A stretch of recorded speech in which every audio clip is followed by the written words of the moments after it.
Jen Marr, who is the founder and CEO of Inspiring Comfort. As you will pick on even from just hearing her public speaking, Jen is one of those people who can make friends with anybody, so it's really natural that she found her way into this work of comfort and training others in giving comfort. Jen is passionate about furthering the science of human care and pioneering comfort as a teachable skill.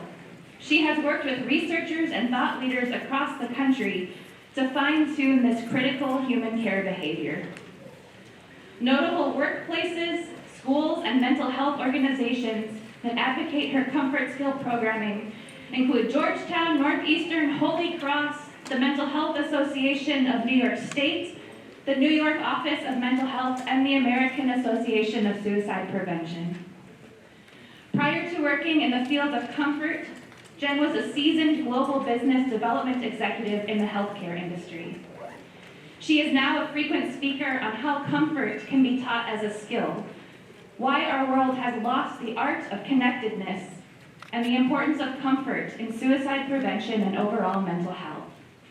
She is also a trained Stephen minister, a member of the Capitol Speakers Club of Washington, D.C., and she lives in Great Falls, Virginia, with her husband, 3 daughters, and golden retriever Callie. So it's my pleasure to introduce to you Jen Marr. Give her a round of applause.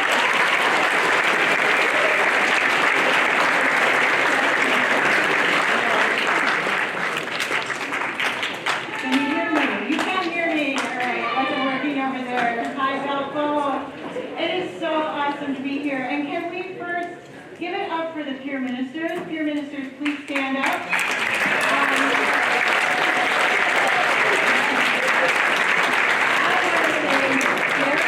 Sarah and Isabel and Catherine, Dahlia, Jillian, Fox, Jim, Carter, Graham, Hilsey, Stephen, Genevieve, and Jack.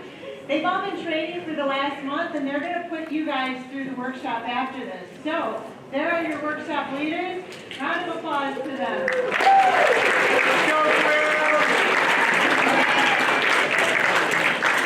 And you know what, I've had a chance to work with some staff yesterday, softball team. I know there's some first-year softball team girls in here. Hello, saw you yesterday.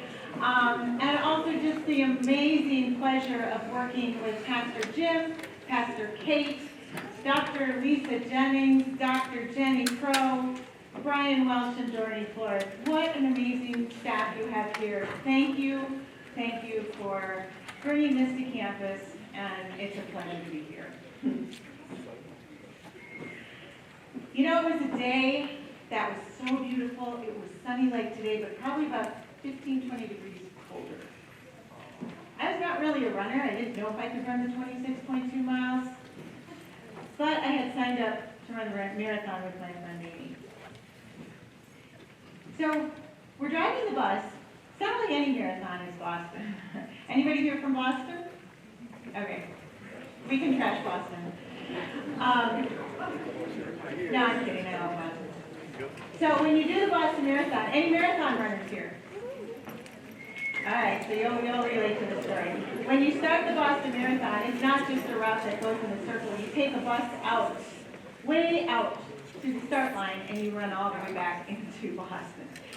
And so Amy and I were riding this bus for 45 minutes. Imagine being on a bus for 45 minutes knowing you have to run all the way back. Our nerves were crazy, thinking, how the heck are we going to get back to where we just were? But you get in line, the race starts. And what's so awesome is the entire state of Massachusetts, I think, or definitely Boston, has the day off because it's Patriots Day. So if you're a runner, you're on this road like a parade. Like kids are giving you oranges and adults are high-fiving you with their beers, everybody's cheering. And the first part of the race is all downhill. So you're like, wow, this is awesome. You get to the halfway mark, you're like, this is a piece of cake. Then you hit mile 18 and the hills start. And after you've been running that many miles, you're tired. And there's you ever heard of Heartbreak Hill? It's not like it's mile 18. And Amy and I were running and we thought we had just done Heartbreak Hill. And we're like, oh, all of a sudden we realized it wasn't Heartbreak Hill. Heartbreak Hill was still coming. And we managed to get through Heartbreak Hill. Then it was fun fun at 21. Mile 21, you're running through Boston College. These kids have been up having a lot of fun since the sun rose. And they're cheering you on, so fun at 21. But then mile 22, 23, 24. Your mind plays tricks on you, especially someone that's not a professional runner. You ones that raised your hand, you probably are professional runners. I was not. So by about mile 24, I put my headphones in, and people had said, just count your steps. Count your steps. I was getting to mile 25, I knew I was at mile 25, I was past mile 25, and I knew I needed to go up there, make the right, go 2 blocks, make a left, and I knew the finish line was up there, and I'm running, and I'm running, and I'm running. Headphones in, and literally in front of me are 2 feet. And I look up, and the man's like this. And he said, the race is over. I said, what? He said, stop, the race is over. There are bombs at the finish line.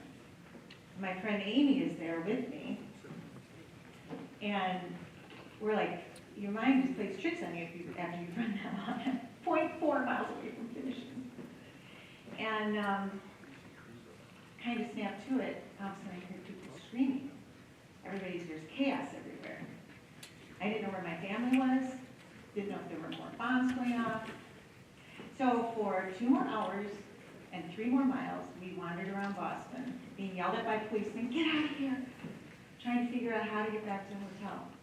And I finally, 2 hours later, found my family, my watch at the end of it, 29 miles, way more than a marathon. And can I tell you, those 3 miles taught me everything I needed to know. You need your tribe. You need your tribe in life. Usually when you stop running, you get a blanket, people give you food, you gotta nourish, you gotta get your nutrients back in you. Some guy on the street named Rich Stamps from Oregon just took the coat off his back and gave it to me. Another person gave me some food. My family was there, all my friends were texting me. People came to see me after that. You realize you can't run alone. You can't do life alone. And that experience taught me so much. Because life is a marathon, it's not a sprint. You all know that.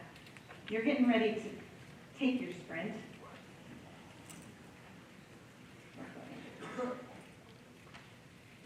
Thank you, Fair Minister. Once again. So why are we here talking about comfort? We're talking about comfort because life is about running the race with someone you know. Life is about knowing how to care for those around you. And all of you here, this is great. You're the class of 2025, right? 2025? Excellent. So most of you are going to graduate in 2025. Some of you won't.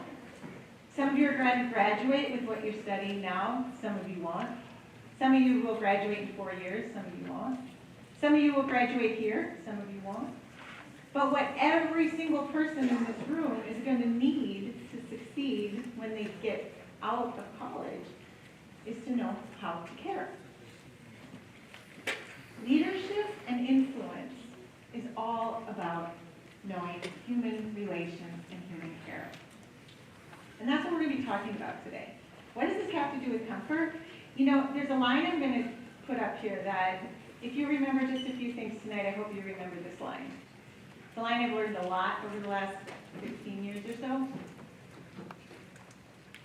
People don't care what you know until they know that you care.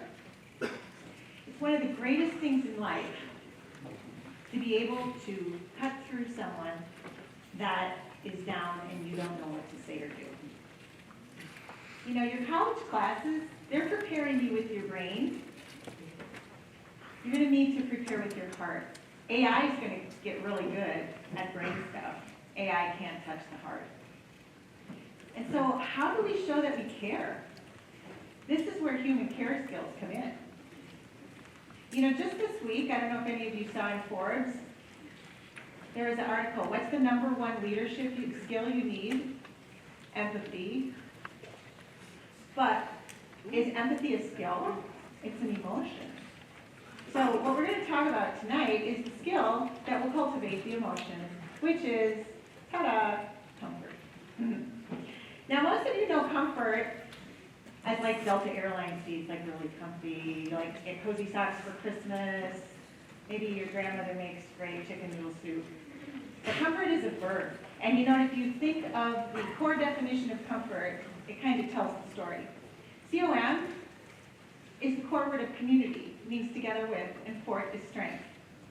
The Latin origins are a resilient verb. It's only later that it came to be this cozy noun. So we're going to use the strong, resilient cousin of the verb. It's a very powerful skill that transcends all kinds of care. If you actually look it up in the dictionary, you see the difference between the verb and the noun, and the verb talks about bringing strength and hope. Strength and hope is perfect, right? The noun is a feeling. You know, one of the greatest things out there that you need to understand as well when you're working with people is every single person, every single time you meet them, is wondering, do you care about me? Do you care about me? Think about that. Think about your boss, your peers, your colleagues, your friends, the lady that gives you coffee, the lady in the lunchroom. Every single person wants to be cared for, and you want to feel cared for back. Okay, so enough about care. Where do we start? So you need to know where you are in order to know where you're going. And so thank you all for filling out your assessments, filling out your surveys, because now we're going to be able to look at what you all said. So what is the class of 2025 feeling right now? 63%. All right, 63%. So if we did 63% of this room, it'd probably be like from here over, just as a visual. So how many of you said you're dealing with anxiety and depression? So if anyone in this room feels like they are alone with their anxiety, you are in the far majority. All right, y'all are dealing with it. 50%. All right, we're going to cut this room down the middle here. Half of you aren't sleeping well.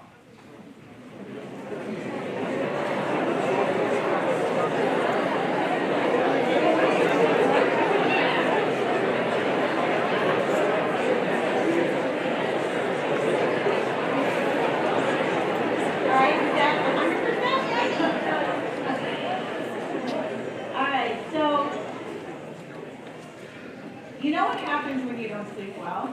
You know what happens when you're stressed? It all piles on. A very, very high percentage of you are stressed about grades and classes, almost all. Huge percentage of you stressed about time management, almost all. And a very big percentage of you are stressed about your mental health. So, let's talk about what you're good at. Your number one care behavior that you all ranked yourself very high in, and congratulations, way to go. You all say, I can tell when someone's struggling.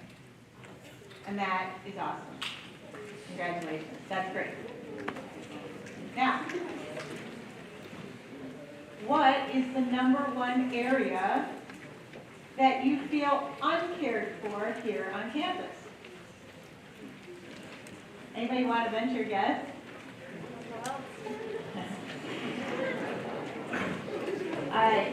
The number one area where you don't feel cared for on campus is you don't feel seen when you struggle. Number one care behavior, I didn't see when you're struggling. Number one area you feel uncared for, no one sees me when I'm struggling. Let that sink in for a minute, guys. It's not because you don't care. It really is not. You're an amazing student body on a very cared for campus. This is life right now. This is what's going on. Only 20% of you in this room said that you never feel excluded. 80% of you feel sometimes, all the time, or most of the time, I'm feeling alone or excluded. So, go back again. I can see people struggling. People don't see me when I struggle. How does that happen? I'm going to share a story with you. You know, I spent a lot of time in crisis response settings. And one time I was in a setting where a high school had lost a really amazing guy. The brother of this boy was at home, of course, and all his friends were in the room I was in. And I was around these friends of this brother, and the conversation went something like this. Have you reached out to Jim yet? No, me neither. I don't know how he's ever going to come back. I know. You called him? I don't know when I'm going to call him. I don't think I think he just wants to be with his family now. Not one of Jim's friends, these were his best friends sitting in this circle here, had reached out to him yet. And it was not because they didn't care. I heard the conversations. I know how deeply they cared for their friend. They just didn't know what to do. They didn't know if they should call. They didn't know what they should say. So Jim is at home. Think about that. He's the one hurting. He's holding his phone up wondering, why is no one texting me? Why isn't anyone calling me? So the one hurting actually hurts more because nobody knows what to do. So we call this the empathy action gap. People have good intentions, their heart is there, they want to help. 75% of people, you all said it, I can see when someone's struggling, my best care behavior, but only 15% actually feel equipped to know what to say and do. So guess what? They don't do it because they're afraid. They're afraid they're going to say the wrong thing. This is the dilemma we're in today. This is why I'm here. This is what you need to know to be able to get through that awkwardness so that you can show care, so that people know that they're cared for, so that you can be the leader and the influencer you are going to need to be to take advantage of the amazing education you're getting here. So, let's share another story. Anybody here from Iowa? Anybody from, all right, Iowa's in the room. All right, anybody from Waverly or Reedland, Iowa? Cut it out. Stand up, take a bow, take a bow.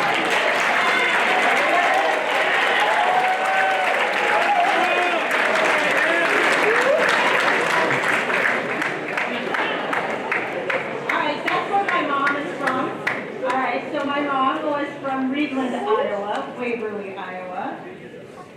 And this is not too long ago. This was 2 generations ahead of you.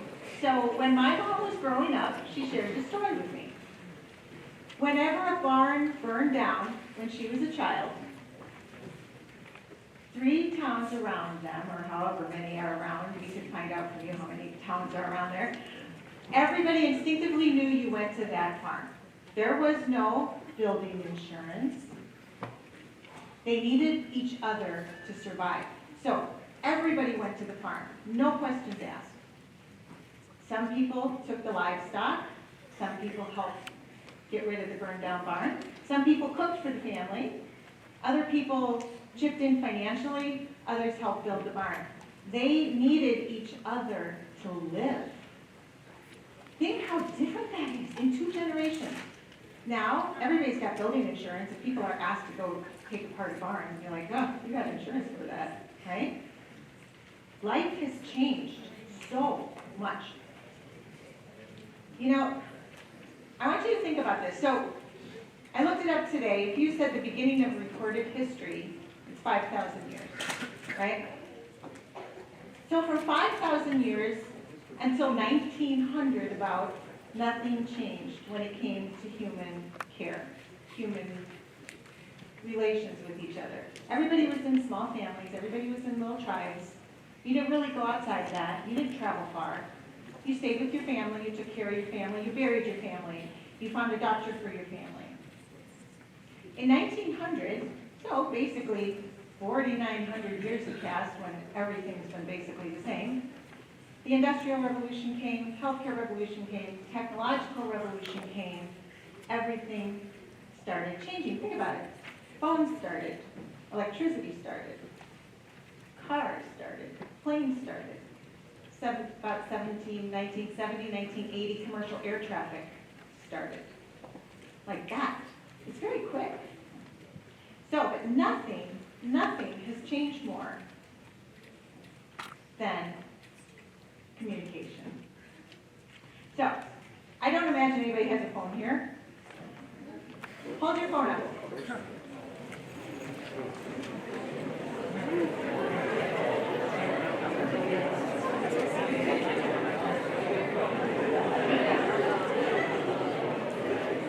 All right. I like the one in the back. It's a concert. Yeah, I like it. All right, so your phones are as much a part of you right now as it is breathing. And honestly, I'm not here to trash phones. They're here to stay. They really are. We want to talk about the impact the phones have today. All right, what is the impact and how does this go back to care and comfort, which is why we're here? So if you look at the pictures on the screen, every single one of these scenarios are places where you would have to talk before. You know those times where you don't know what to say and do if your phone runs out of battery? It's what it used to be like all the time. You know, communication, anybody in here communication majors? Awesome. All right, so communication majors, I'm going to put you on the spot. What percentage of communication traditionally has been words? Is it? It's like 15-25%. Most of it's verbal, like non-verbal communication. Excellent. Excellent answer to your hand.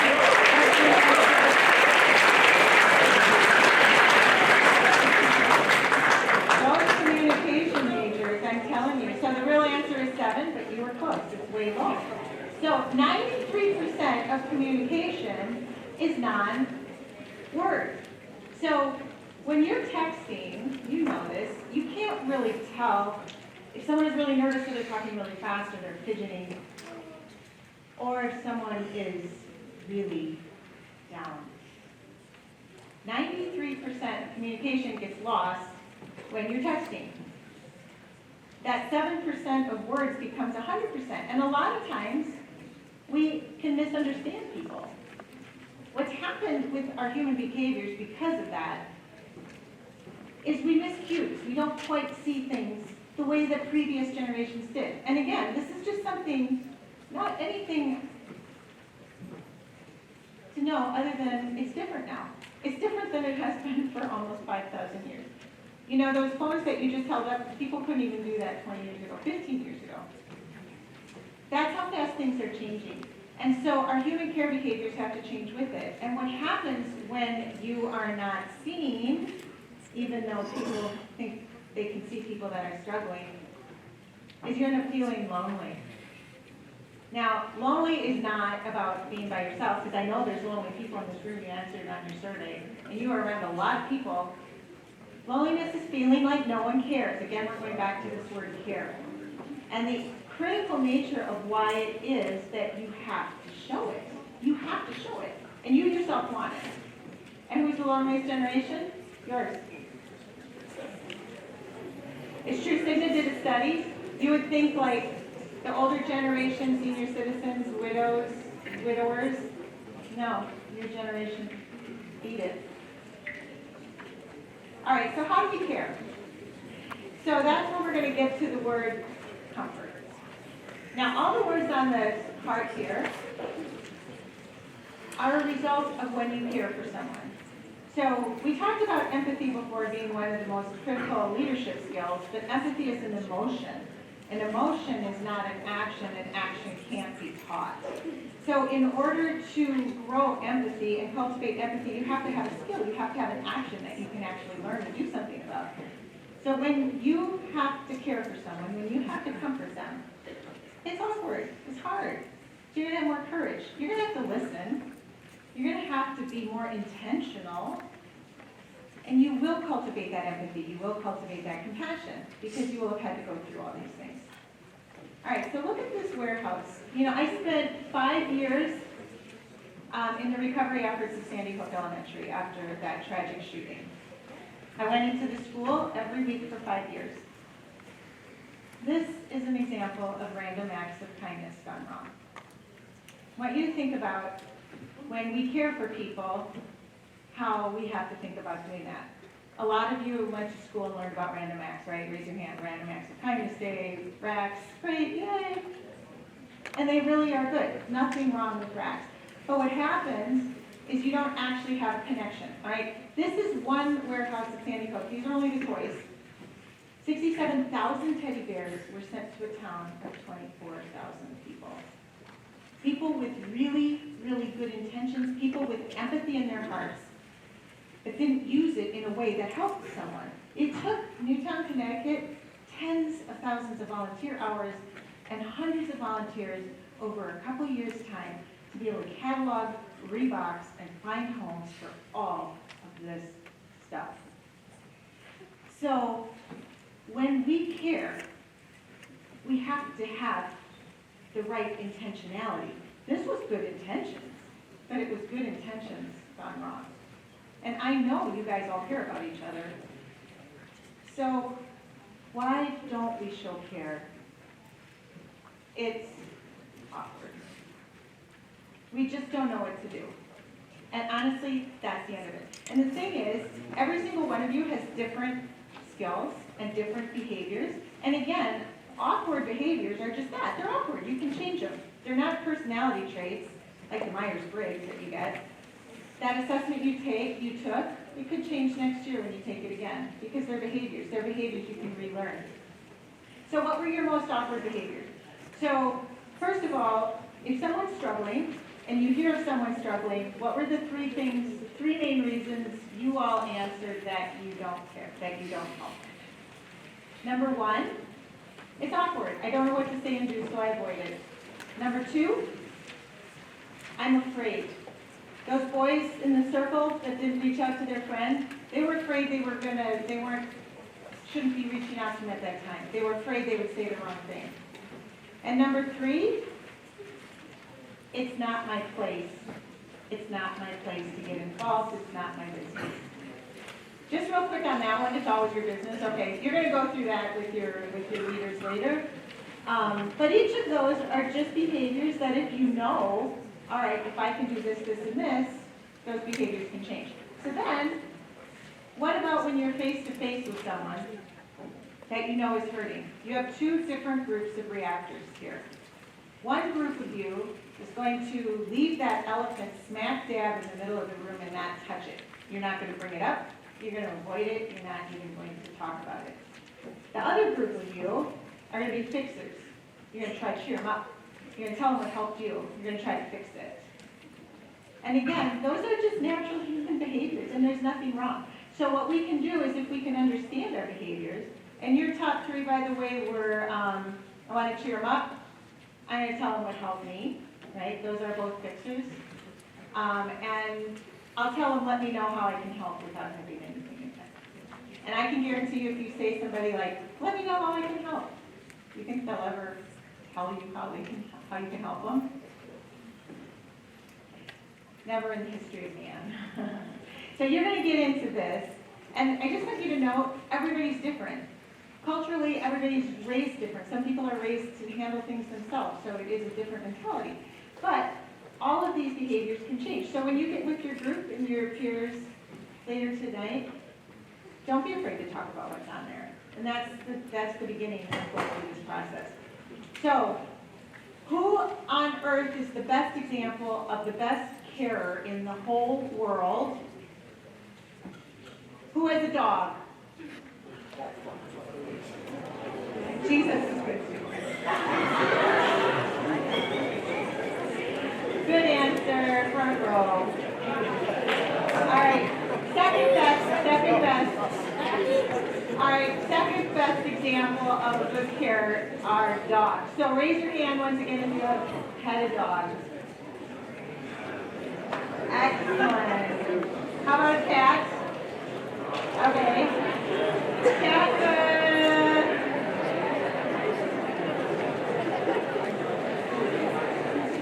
All right. Is anybody's cat a comfort cat? Usually not. All right. So, a A dog has a brain of a 2 to 3 year old human. Isn't that awesome? So dogs are wired a lot like we are, but their brains stop at 2 to 3 years old.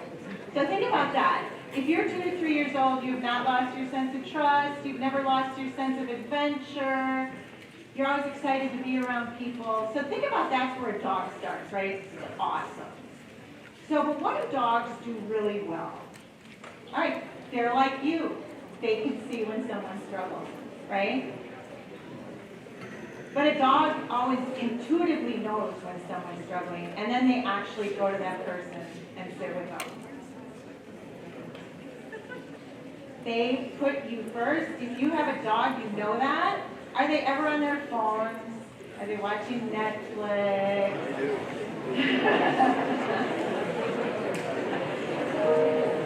All right, so a dog will always put you first. A lot of times we're not as good at that. How about listening? How many dogs will try to give you advice or share what you just told them with someone else? Dogs are the world's best listeners because they don't say anything back. This is the art of being present.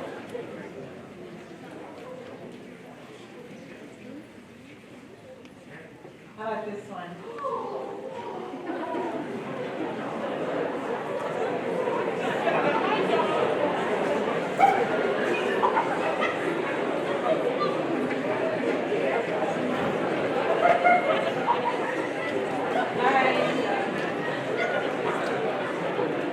I know everybody wants this dog. This is the best dog picture, so it only goes downhill.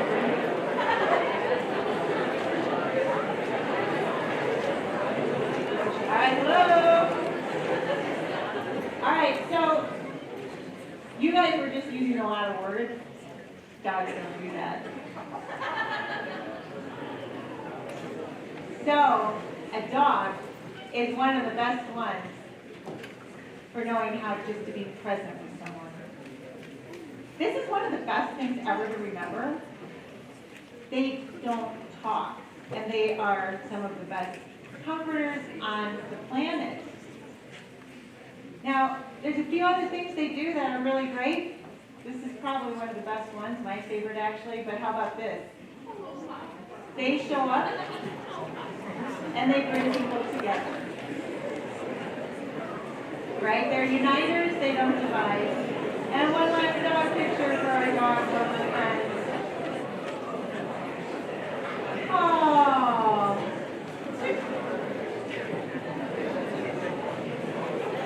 Alright, they're wired to do this. Alright, you're wired to do this too. We got 8 minutes to wrap this up, so we're going to quick so you can get to your breakout room. Alright, you're wired like a dog. We are all relational beings. Dogs show up and do this every day, as we do. Now the thing is how do you do this? You know it's kind of awkward, it's why you're going to go to your session. But the point too is, we know there's a lot of focus on self-care, right? Self-care is important. I am not here to say self-care is not important. But I will tell you, I work closely with the National Suicide Lifeline, and their lead person for training there will say self-care is nothing if you don't have others care. You cannot self-care your way out of anxiety. You need your tribe. You need each other. These skills are critical to your success. So what do? After you know your awkward zone behaviors, think of walking out one of 3 doors every morning. One is the do nothing door. The do nothing door is if you just go about your day only thinking about yourself, blinders on, that's it. Please don't go through door number 1. Door number 2, the one and done door. All those 67,000 teddy bears and all of those toys in the warehouse, those people went through door number 2 that day. Check it off the list, feels good. Or what about if you have a friend, had a breakup, spend some time with them and then forget to follow up, never bring it up again? That's a one and done. Door number 3, is the care door, the comfort door, the door of intentionally caring for others, which is a lifestyle, kind of like eating well, kind of like exercising. If you want to get the best out of life, you're going to need to know how to care for others, which means every day making it a point to looking around you and seeing those who feel they are not seen, just like all of you don't feel seen right now, right?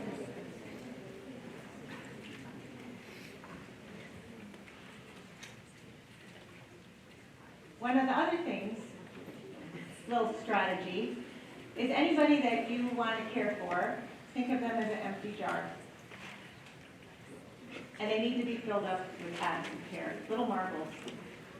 Sometimes they're big marbles, like a big marble here, doing a big thing for them. Other times it's a text, other times it's a cup of coffee, other times it's going for a walk. But think of everybody you know as needing to be filled with acts of care. And honestly, the more marbles in the jar is going to show the depth of that relationship with that person. And the thing about that too is it takes the pressure off. You don't ever have to do one great big thing.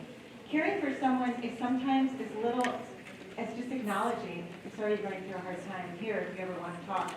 That's it.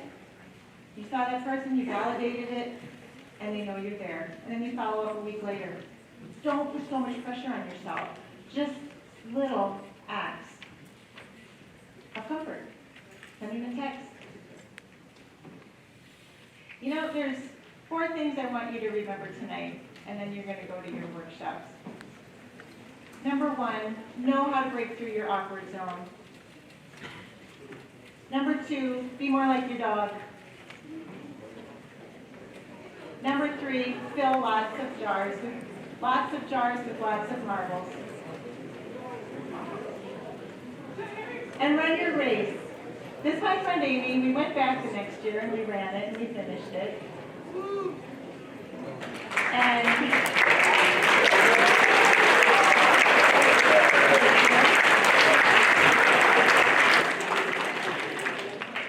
I never thought I could run 1 marathon, let alone 2. But never, ever run alone. Run your race with those people around you. Run it with your tribe. And you are going to do so much more than you ever dreamed of what you think you can do now. It just takes your tribe. Comfort on, my friends. Thank you so much.